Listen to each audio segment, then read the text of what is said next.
I found out that my son isn't mine, I got divorced, and now I am fighting in court for his custody. My name's Justin, and I'm 26 years old. Looking back now, I realize how crazy my life became after I met Emma. It all started when I was in my second year of college. I was just 20 at the time, full of energy and excitement about life. I had friends, decent grades, and I thought I had it all figured out. But then I met her, and everything changed. Emma was different. Everyone knew her on campus. She had a reputation, and not the good kind. People whispered about her behind her back, saying she partied too much, used drugs, and hooked up with a lot of guys. Honestly, I knew all of this before I even spoke to her. I'd heard the stories just like everyone else. But still, there was something about her that drew me in. She was beautiful, confident, and had this wild energy that I couldn't resist. We met at a party one night. I wasn't even planning on going, but my roommates dragged me out of the dorm. There she was, dancing in the middle of the room like she owned the place. Her red hair caught the light, and she had this carefree smile on her face. I couldn't take my eyes off her. We ended up talking that night, and to my surprise, we hit it off. I thought she'd be shallow or maybe just not interested in me, but she was smart, funny, and, well, complicated. We started hanging out more after that. At first, it was just casual, going to parties or grabbing a drink between classes. But soon, it became more serious. I fell for her fast. She wasn't like any other girl I'd dated before. Emma had this rebellious side that made me feel alive, like I was part of something exciting and dangerous. Even though I knew about her past and her habits, I told myself it didn't matter. People change, right? By the end of the year, we were officially a couple. My friends warned me about her, telling me I was making a mistake, but I didn't listen. I thought they didn't understand her like I did. Emma told me she was trying to leave her past behind. She said she was done with the drugs and the partying. I believed her because I wanted to believe her. Love can make you blind like that. A year later, I proposed. It felt quick, I know, but when you're young and in love, everything seems to move fast. We got married in a small ceremony right after I graduated. My parents weren't exactly thrilled. They liked Emma, but had concerns about her past too. But I brushed it all off. I was convinced we'd build a happy life together. Things were good for a while, at least in the beginning. We moved into a small apartment, and I got a decent job in marketing. Emma didn't work much. She was still finishing her degree, but I didn't mind supporting us. I liked the idea of being the provider, taking care of her. It made me feel like I was doing something right. Even if I had doubts about her sometimes. A year into our marriage, Emma told me she was pregnant. I'll never forget that moment. She was sitting on the couch with tears in her eyes, holding the pregnancy test. "We're going to have a baby," she whispered, and for a moment all my fears and worries disappeared. I was going to be a father. I remember hugging her, feeling a rush of emotions. It was overwhelming, but in the best way. I started imagining our future together. A family, a house, raising a kid. All those dreams you have when you're about to become a parent. But looking back, even in that moment, something didn't feel quite right. I pushed the thought away, convincing myself it was just nerves about becoming a dad. But deep down, I always had this little voice in the back of my head. Was Emma really as committed to us as I was? Was she really ready to leave her past behind? During the pregnancy, Emma was different. She had mood swings, which I thought was just part of being pregnant, but there was something more. She was distant at times, shutting me out when I tried to talk about the baby or our future. Sometimes I'd come home from work and find her staring blankly out the window, or staying out late with friends I didn't know well. I chalked it up to stress. Pregnancy can be tough, and I tried to be understanding. When our son, Jake, was born, I thought everything would change for the better, and for a little while, it did. Holding him in my arms for the first time was one of the best moments of my life. He was perfect. I was ready to be the best dad I could be, to give him everything I had. But Emma? She wasn't the mother I thought she would be. She loved Jake, I could tell, but her struggles never really went away. Sometimes she'd be up all night, restless, or disappear for hours without telling me where she was going. I could see the old habits creeping back in, the same behaviors I tried to ignore when we first got together. I told myself we'd get through it. Every couple has tough times, especially after having a baby. But as the months passed, that little voice in my head grew louder. I was starting to realize that maybe I didn't know Emma as well as I thought. As Jake grew older, I started to notice small things about him that didn't make sense. At first, they seemed like random thoughts that I didn't pay much attention to. But over time, those small things began to pile up, and I couldn't ignore them anymore. Jake had always been a happy, active kid. He was full of energy and had the brightest smile. But his appearance, it just didn't match mine. His eyes were a deep brown, while mine were blue. His skin had a darker tone, something that neither Emma nor I had. I tried to brush it off, telling myself that genetics can be weird sometimes, but as the years passed, it became harder to believe. I remember one day we were at the park, and an older woman sitting on the bench next to me asked, "Is he adopted?" I froze for a moment, caught off guard. "No, he's mine," I replied quickly, but the question stuck with me. Did other people notice it too? Was it that obvious? The doubts I had about Jake's appearance were only part of the problem. Emma's behavior was growing more concerning. She wasn't the same person I had fallen in love with. She was distant, secretive, and her old habits were creeping back in. There were nights when she wouldn't come home until late, and when she did, her eyes were glassy, and she seemed out of it. I knew she was using drugs again. I tried talking to her about it, but every time I brought it up, she would get defensive, saying I was overreacting or that I didn't trust her. The truth was, I didn't. I wanted to believe in her, but deep down I knew something was wrong. And it wasn't just her behavior. There was this nagging feeling I couldn't shake about Jake. The differences in his appearance, combined with Emma's past and the way she was acting, made me wonder about things I didn't want to think about. One evening, after a long day at work, I sat at the kitchen table staring at a photo of Jake. He was 4 years old now, running around, playing like any other kid. But every time I looked at him, I couldn't help but feel like something wasn't right. I had always been proud to be his dad, but the question of whether I was truly his father was eating away at me. I didn't want to do it. The idea of a DNA test felt like crossing a line, like admitting that I didn't trust Emma at all. But I couldn't go on living with these doubts. I needed to know the truth, no matter how painful it might be.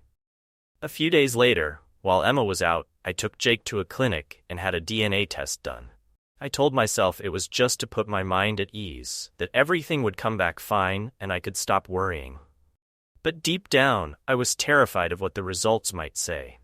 The 2 weeks waiting for the results were the longest of my life. Every time I looked at Jake, I felt a mix of love and fear. What if he wasn't mine? What would that mean for us, for our family? When the results finally came in, I couldn't open the envelope right away. I sat with it in my hands for what felt like hours, afraid of what I might find inside. But eventually I gathered the courage and tore it open. I read the words and my heart sank. The test confirmed what I had feared all along.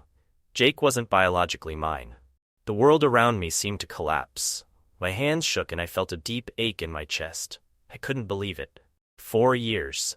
4 years of raising this boy, loving him, thinking he was my son, only to find out that he wasn't. I didn't know what to do or how to feel. When Emma came home that night, I couldn't keep it in anymore. I confronted her, holding the test results in my hand.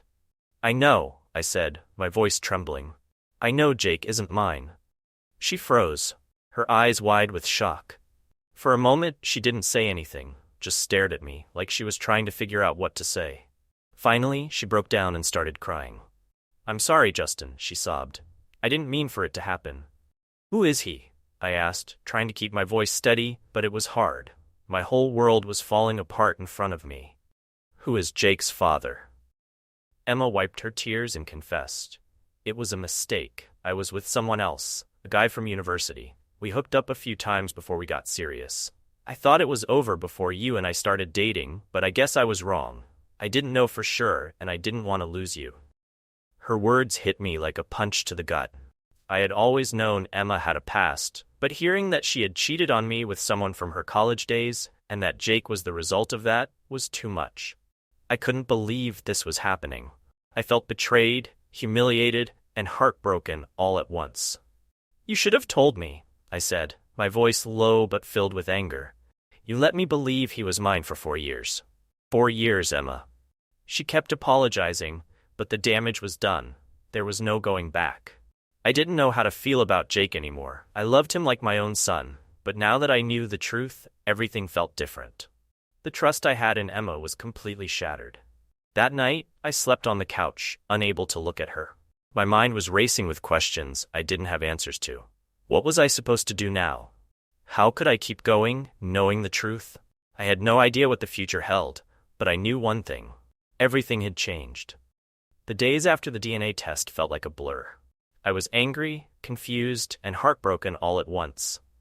Emma tried to apologize, but no words could fix what she had done. It wasn't just the betrayal that hurt, it was the fact that she had let me live a lie for 4 years. Every time I looked at Jake, I was reminded of the truth, and it tore me apart. One evening, after another fight with Emma, I sat alone in the living room, my head in my hands. The house was quiet, except for the soft sound of Jake playing in his room. I had to make a decision. Staying with Emma wasn't an option anymore. The trust was gone, and I couldn't see a future with her after everything that had happened. But what about Jake? He wasn't my biological son, but he was still my son in every way that mattered. I loved him. From the moment he was born, I had taken care of him, watched him grow, taught him how to ride a bike, read him bedtime stories. He didn't know the truth, and I wasn't sure if I could ever tell him. To him, I was his dad, and in my heart I felt like his dad too, despite the test results. I couldn't imagine walking away from him. Emma's behavior was another issue. Her drug problem had gotten worse in the last year, something I had tried to overlook, but now it was impossible to ignore. I couldn't count the number of times she came home late, her eyes red, stumbling through the door. I knew she was using again, and it terrified me. Jake didn't deserve to grow up in a home like that. One night, after Jake had gone to bed, I confronted Emma. "We can't keep going like this," I said, trying to keep my voice calm, though inside I was shaking. "I want a divorce." She didn't even seem surprised. She just nodded, her eyes avoiding mine. I don't know if it was the drugs or the guilt, but she didn't fight back. "I understand," she whispered. "I messed everything up." For a brief moment, I felt sorry for her. She looked broken, lost in her own mess, but my sympathy faded when I remembered all the lies, the betrayal, the nights she left Jake and me alone while she chased after her old habits. I couldn't forgive that. "We need to talk about Jake," I continued, my voice more steady now. "I want him to stay with me." Her eyes snapped up, surprised this time. "What? But he's not yours. He might not be biologically mine, but I've raised him. I'm the only father he knows, Emma. And with the way things are right now, with you using again, it's not safe for him to stay with you." Emma's face crumpled, tears filling her eyes. "You're taking him away from me?" I felt a lump in my throat, but I had to stay strong. "I'm not taking him away, but he needs stability. He needs someone who can take care of him. And right now, that's not you." She didn't argue. I could see the guilt weighing on her, and maybe deep down, she knew I was right. "Okay," she said quietly, wiping her tears. "You're right, I'm not in a good place." We agreed that Jake would live with me full-time while Emma would get help. She said she'd go to rehab, try to clean herself up, and maybe someday we could figure out a way for her to be in Jake's life again. But I wasn't sure I believed her. This wasn't the first time she had promised to change. A few weeks later, the divorce papers were signed. It was a simple process, not like the messy fights I had imagined. Emma didn't have the energy to argue, and I think part of her was relieved to let me take responsibility for Jake. She knew she couldn't give him what he needed right now. After the divorce was finalized, I packed up Jake's things, and we moved into a small apartment across town. It wasn't much, but it was enough for us. Jake was confused at first, asking why we were leaving Mommy behind. I didn't know how to explain it to him. How do you tell a 4-year-old that his mother is too broken to take care of him? I told him the simplest version of the truth. "Mommy is sick right now, buddy. She needs time to get better, so you're going to stay with me for a while, okay?" He nodded, not fully understanding but trusting me, and that broke my heart even more. He trusted me, and I wasn't even his real father. The first few weeks on our own were tough. Jake missed his mom, and I didn't have all the answers. I was trying to balance work, taking care of him, and dealing with my own emotions. But we managed. I made sure to keep his routine as normal as possible. School, playtime, bedtime stories. The little things helped him feel safe, and honestly, they helped me too. Emma called a few times, mostly to check on Jake, but her voice sounded distant, almost like she was fading away. She told me she had checked into rehab, but I didn't know if I could believe her. Part of me hoped she would get clean. Not just for herself, but for Jake's sake. He still loved her, and no matter what, she was his mother. But as the weeks turned into months, the calls became less frequent. Jake stopped asking about her as much, and I tried to fill the gap she left behind. I took him to the park, helped him with his drawings, and made sure he knew that, no matter what, I was there for him.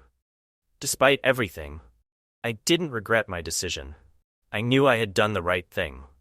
Jake was safe, he was happy, and I was learning how to be the best father I could be, even if I wasn't the father he was born to have. It wasn't long after the divorce that I realized I needed to make things official. Jake had been living with me full-time, but there was nothing legal in place to protect him. Emma had agreed to let him stay with me. But what if she changed her mind? What if one day she decided to take him back, even though she wasn't in any condition to care for him? The thought kept me up at night. I couldn't let Jake be caught in the middle of a legal mess, especially with Emma's history of drug abuse and instability. As much as I didn't want to take things to court, I knew I had to. I needed full custody, not just for me, but for Jake's safety and future. One afternoon, I made the difficult decision to call a lawyer. I didn't know much about family law, but I knew I needed help. Sitting in the lawyer's office, I explained everything. How I wasn't Jake's biological father, how Emma had been using drugs again, and how I'd been the one raising him for the past few months. My lawyer, a kind but firm woman named Sarah, listened carefully before speaking. "You're doing the right thing," she said. "The fact that you've been the primary caregiver for Jake, and that his mother is struggling with addiction, gives you a strong case, but it's not going to be easy. Since you're not his biological father, Emma could try to use that against you." Her words sent a shiver down my spine. Even though Emma had let me take care of Jake, there was always the chance that she'd fight back. I didn't think she wanted full custody. She could barely take care of herself, but if she got defensive, things could get messy. I just had to hope that she would understand that this was what was best for Jake. Over the next few weeks, we prepared for court. I gathered every piece of evidence I could. Photos of me and Jake together, letters from his teachers about how well he was doing in school, and even statements from friends and family who had seen how much I cared for him. It was overwhelming at times, but every time I felt like giving up, I looked at Jake and reminded myself why I was doing this. He was my son in every way that mattered, and I couldn't let him go. The day of the court hearing finally came. My stomach was in knots as I walked into the courtroom, dressed in a suit that felt too stiff, my palms sweaty. Emma was there too, looking tired and worn out. She didn't say much to me, just gave a brief nod before we were called in front of the judge. The hearing itself felt like it lasted forever, though it was probably only a couple of hours. My lawyer presented our case, explaining how I had been Jake's primary caregiver and how Emma's drug addiction made it unsafe for Jake to live with her. I sat quietly, hands folded in my lap, trying to stay calm. But inside, I was terrified. Then it was Emma's turn to speak. She admitted to her mistakes, saying that she wasn't in the best place right now, but she still wanted to be a part of Jake's life. Her voice was shaky, and I could see the regret in her eyes. A part of me felt sorry for her. She was clearly struggling. But I couldn't let that change my mind. Jake needed stability, and I was the only one who could give him that. After what felt like hours of back and forth between the lawyers, the judge finally spoke. My heart pounded as I listened to his words. "The court has reviewed the evidence and listened to both parties," he said, his voice calm but firm. "Given the circumstances, including the mother's current struggles with addiction and the fact that Mr. Justin has been the primary caregiver, I am awarding full custody to Mr. Justin." I couldn't believe it. The weight of those words hit me all at once, and I had to stop myself from tearing up right there in the courtroom. I had done it. Jake was officially mine, and no one could take him away from me now. Emma didn't fight the decision. She seemed to know it was the right thing, even if it hurt. Before we left the courtroom, she came over to me, her eyes red from crying. "Take care of him," she whispered, her voice breaking. "I'm sorry for everything." I nodded, not knowing what to say. I didn't hate her. In fact, I felt a deep sadness for her. She had made so many mistakes, and it had cost her so much. But I couldn't let my sympathy get in the way of what was best for Jake. I promised her I would take care of him, and I meant it. When we got home that evening, I sat Jake down and tried to explain, as simply as I could, what had happened. "The judge said that you're going to stay with me from now on, buddy," I told him, brushing his hair out of his eyes. "Mommy's not feeling well, so she needs time to get better." He looked at me with those big brown eyes, the ones that didn't match mine, but in that moment, none of that mattered. "Okay, Dad," he said, wrapping his arms around me. Hearing him call me Dad like that made everything worth it. The court battle, the stress, the sleepless nights, it all faded away in that moment. I was Jake's dad, and that was all that mattered. The weeks after the court ruling were full of relief and joy. I no longer had to worry about Emma showing up and taking Jake away. He was mine, officially, and I was ready to do whatever it took to give him the best life possible. I enrolled him in a new school, made sure he had a stable routine, and focused on being the best parent I could be. There were still challenges ahead. I knew Emma would always be part of Jake's life in some way, and I wasn't sure how that would play out in the future. But for now, I was just happy that Jake was safe, happy, and with me. I had fought for him, and I had won. The months after the custody battle were a whirlwind of change. Jake and I settled into our new routine, and while it was challenging, it was also filled with small victories that made it all worth it. I had never imagined myself as a single father. But here we were, making it work day by day.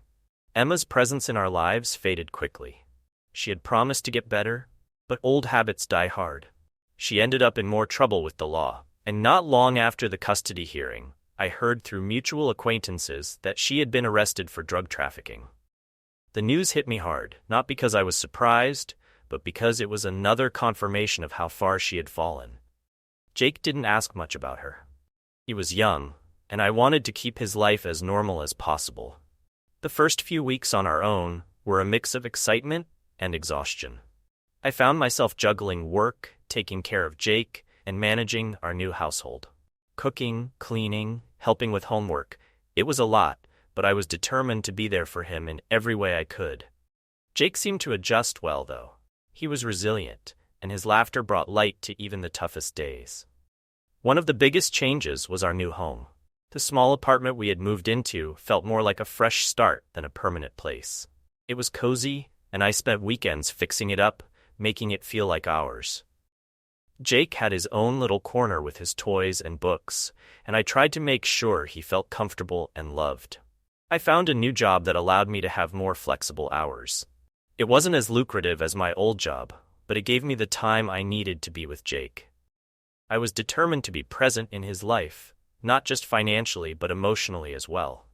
We spent evenings at the park, played board games, and read stories before bed.